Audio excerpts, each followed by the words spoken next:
Disclaimer lang, hindi to authentic Batangas Lomi.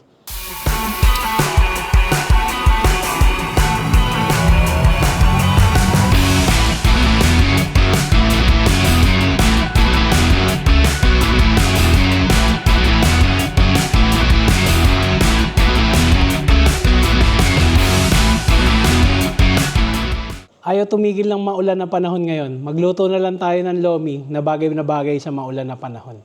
Sobrang dali lang nitong gawin. Simulan na natin.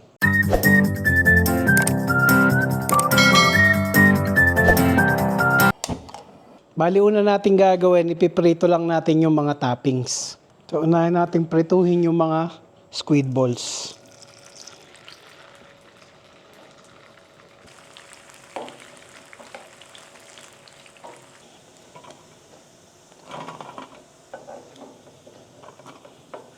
After naman itong mga squid balls, sunod natin yung mga kikiam.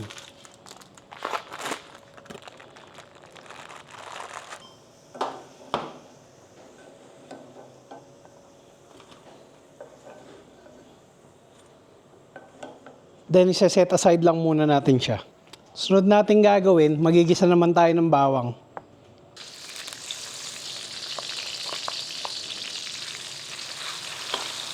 Bali medyo maraming bawang din gagamitin natin kasi yung iba gagamitin nating pan-toppings.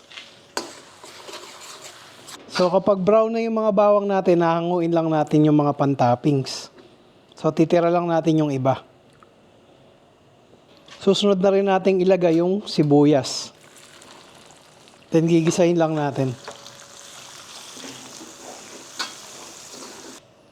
Then kapag translucent na yung sibuyas, sunod natin ilalagay yung slice na chicken breast.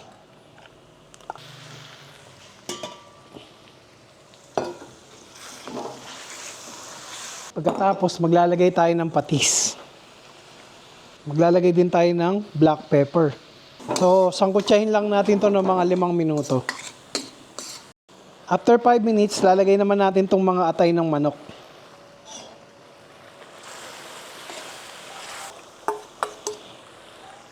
So, tuloy lang natin na sangkutsahin.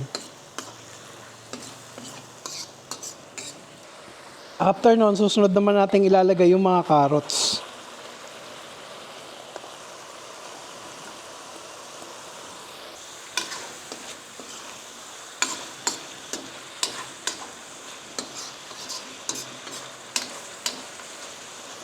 Pagkatapos, maglalagay tayo ng konting toyo. Lalagay na rin tayo ng tubig para dun sa sabaw. So kapag kumukulo na yung tubig na nilagay natin, titimplahan na natin yung sabaw. So maglalagay tayo ng asin. Tapos dadagdagan din natin ng black pepper pa.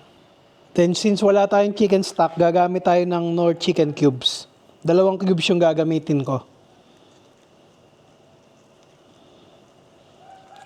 Pagkatapos, hayaan lang natin kumulo ng mga 10 minuto. So after 10 minutes na siyang kumukulo, ilalagay na natin yung mga Mickey o yung noodles natin. Bali, binanlawang ko lang siya kasi medyo maalat siya. So ito, bali mga kalahating kilo tong ginamit ko.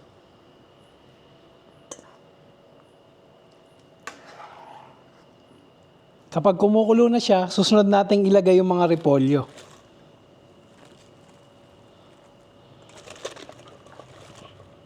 Then haluin lang natin, then pakuluan pa natin ng mga 3 hanggang 5 minuto.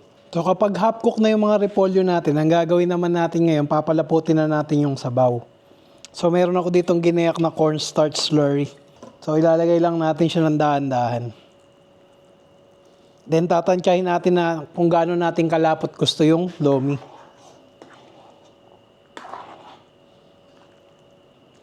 Bali yung ginamit ko dito, 3 kutsarang cornstarch tsaka 1/4 cup na tubig. So medyo malabnaw pa siya, ilalagay ko na lahat.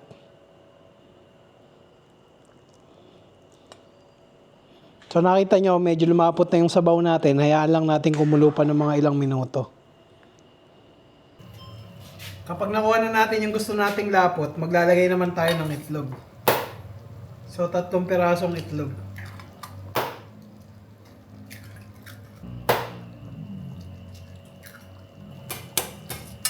Bali lightly beaten egg lang ang gagawin natin.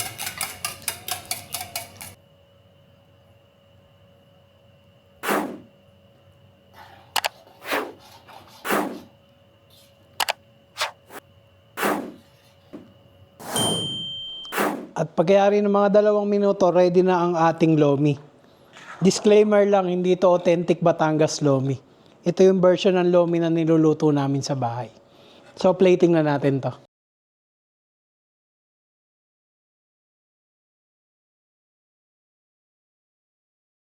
Siyempre, lalagay natin yung toppings na niluto natin kanina. So lalagyan natin ng mga squid balls. Nilalagyan din natin ng kikiam. Nilagyan din natin ng chicharon. Yan, isa-serve natin ng may kalamansi. Nalagyan natin ng crispy garlic.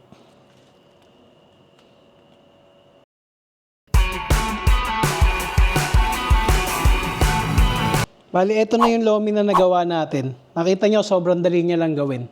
Bagay na bagay pa ngayong maulan na panahon. Kaya kung nagustuhan nyo yung video na to at may natutunan kayo, magkita-kita muli tayo sa mga susunod kong upload.